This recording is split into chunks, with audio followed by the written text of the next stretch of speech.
love about this film is that they take every major character and they give them a reason why they're badass.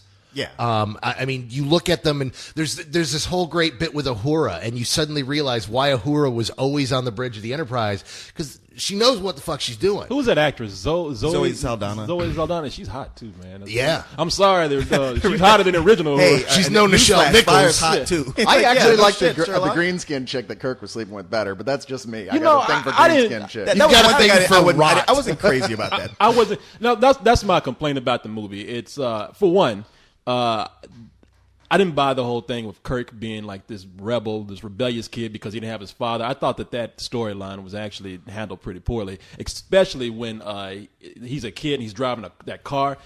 The movie could have done without that scene completely. It could have done without that. Could have done unless without it had the scene where his grandfather beat his ass Yeah. right after doing that. Like he stole a car. You know, I want to see him in jail in a Scared Straight program with aliens in there yelling at his ass. Well, I'm gonna no, fuck you. You still have the car. You know? He took his stepdad's car and went and smashed his stepdad's car. I know. I mean, I got that. I just it's so glossed over and so quick. I that buy the didn't like rebellious Kirk, but you got to remember, this isn't the same Kirk. His dad never died in the original show. But still, your dad dying. I mean, it was a bit much the way he was handling it. I agree with you. It was a bit exactly. I mean, that scene, I'm just saying, that scene itself, think about it. Yeah. Take that scene right out the movie. Would it really be missed? Would it really wasn't- explain anything? It wasn't necessary. And, it seemed like they yeah. just wanted to put it in there so they could put in a Beastie Yeah. Boys song. Well, and that's the other thing. That song annoyed me, too. Yeah.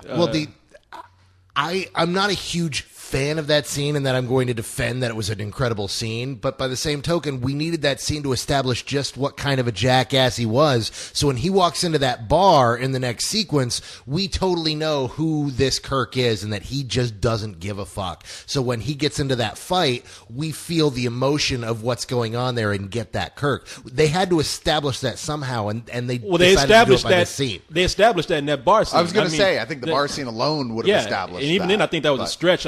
Because I didn't really feel like he was that rebellious. But I mean, at least they didn't make him a whiny bitch. So, Honestly, that was the only moment in the movie that I felt hollow to me at all. That was it. And the whole scene, you're right, the Beastie Boys music, you're like, okay, and it's a classic car. He's listening to his stepdad's old classic tapes from way back in the far-flung year.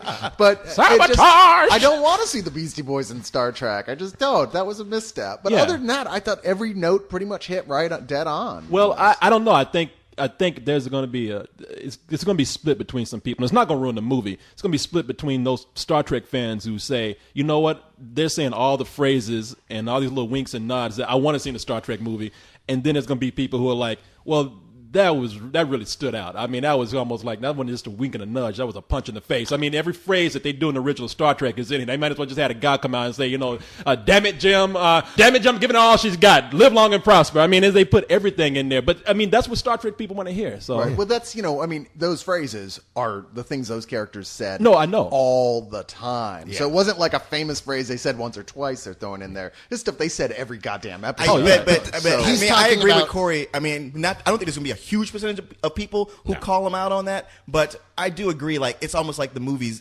stops for a second. So, like, hold on, catchphrase. All right, now go back to the plot. Yeah, I mean, I thought the movie was. It's one of those movies where it's done so well and it's so clever that when you have those moments, it stands out. I thought it was part of its charm, actually. And I agree, it does. For a moment, you go, and you you forget about everything else. You just go, it's the catchphrase. But as a Trek fan, I loved those moments. Sure. So I don't think that was that faulted. But you might be right.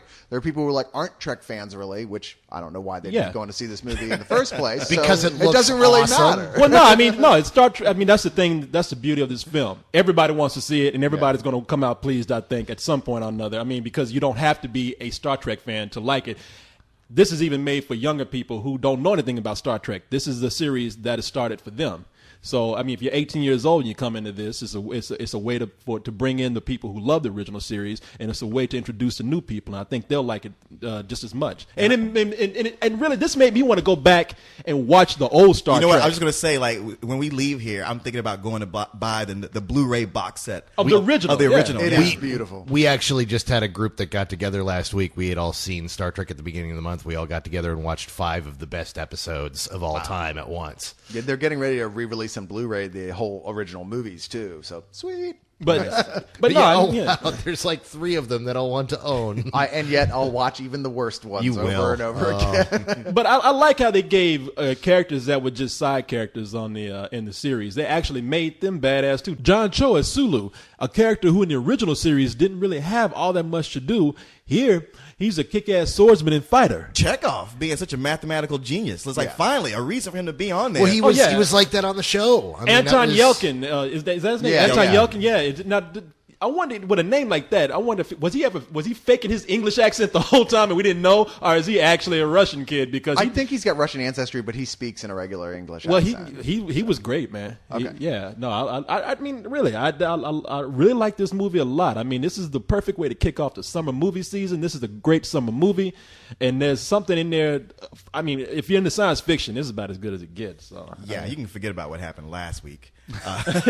Yes, please do. This is the real kickoff Wait, of the last summer. week was Ghosts of Girlfriends Past, and we liked that movie. What are you talking Talking about? about Wolverine. Oh yeah, I forgot about I that. know. Wolverine. Yeah, I know. It's been Amnesia weeks, so I forgot bullets. about it already.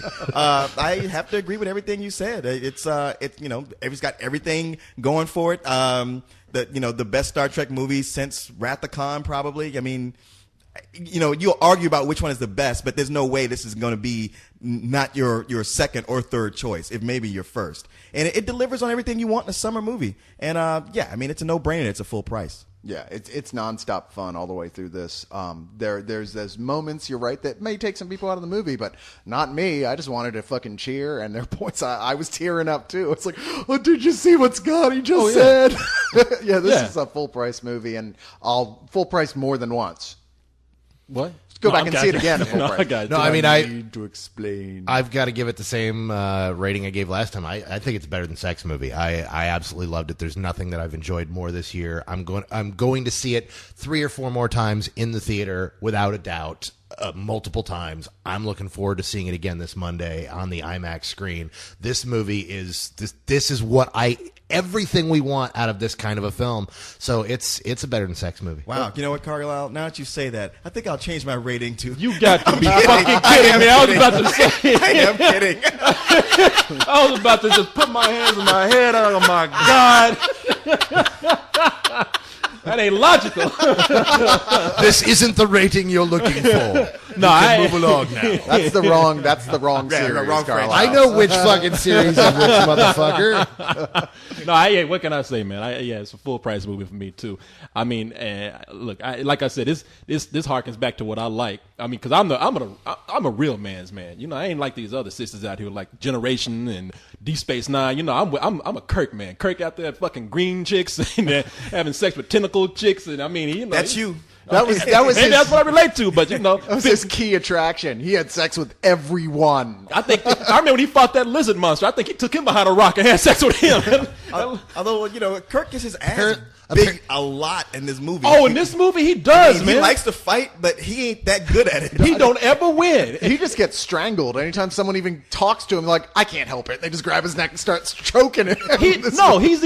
He's either being choked on a panel or a table, or he's hanging on to something while people are stumping at his fingers. And that was the way the fights end for him in every fight. He's a wild, undisciplined fighter. Yeah, I mean, shit. I'm surprised they need to go back in time because I think the original Kirk died in a fight. He got his ass kicked so many times. Oh, speaking of the original Kirk, there's a lot of controversy about William Shatner being left out of this movie, and there's really no place for him. No, in this. where would he have been? I mean, you would have to crowbar him in a way that would have derailed the entire thing. Yeah, It would it's have been a sigh and a. It's like, first, he died in the regular series at his own bidding. He asked to be killed. Now, so it's hold like, on. Look, dude, I'm sorry you want to make some more money, like you want to buy a new horse or something, but you're dead. Goodbye. He wrote 3 whole books to bring him back from the dead. Yeah, did you read those books? No. I did.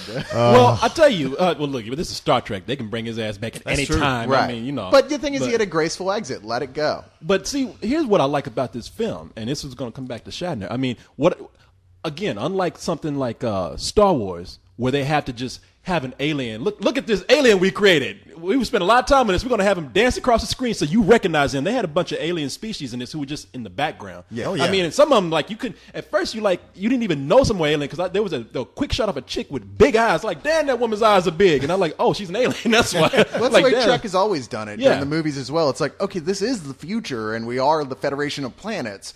They're just none of these goofy-looking guys are going to dance around and have dialogue. That's all. Yeah. And they were always in the background, just sipping a drink, just chilling. And which, hey, you could have put Shatner in here because the way he looks today, everybody would have thought that alien looks like Kirk a little bit. And somewhere in the universe, there's a movie review show with a bunch of big-eyed bitches going, see, those humans, they always get the good characters. We walk out and say one line. We got to watch out for that big-eyed bitches anti-defamation league.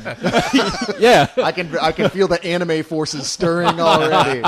Man, I got to tell you, I love Spock in this movie, man. He's awesome. I would love Spock to have his own spinoff on this. I mean, because Spock and Friends. It's Spock. The misadventures on the of galaxies. Spock. Yeah, the Spock Variety Hour. I don't even care the way they were doing this movie. Spock Def Comedy Jam because they had that scene where Kirk was pretty much playing the dozens with Spock. I mean, he was pretty much saying your mama got a wooden leg with a kickstand. He's like, that's not logical. Your mama got yellow teeth, you spit butter. That's not logical. Your mama hates you, motherfucker. Talk about my mama, because he was trying to be cool. That's what I like about Spock in this. Spock was just like, now that's the one scene where he reminded me of Sylar from Heroes because I expected him to start sawing Kirk's head off with his telekinesis. Oh, really? I don't watch Heroes, but he can do that. Yeah, no one in their right mind does anymore. Yeah, no. Wait, Heroes? That's so 2006.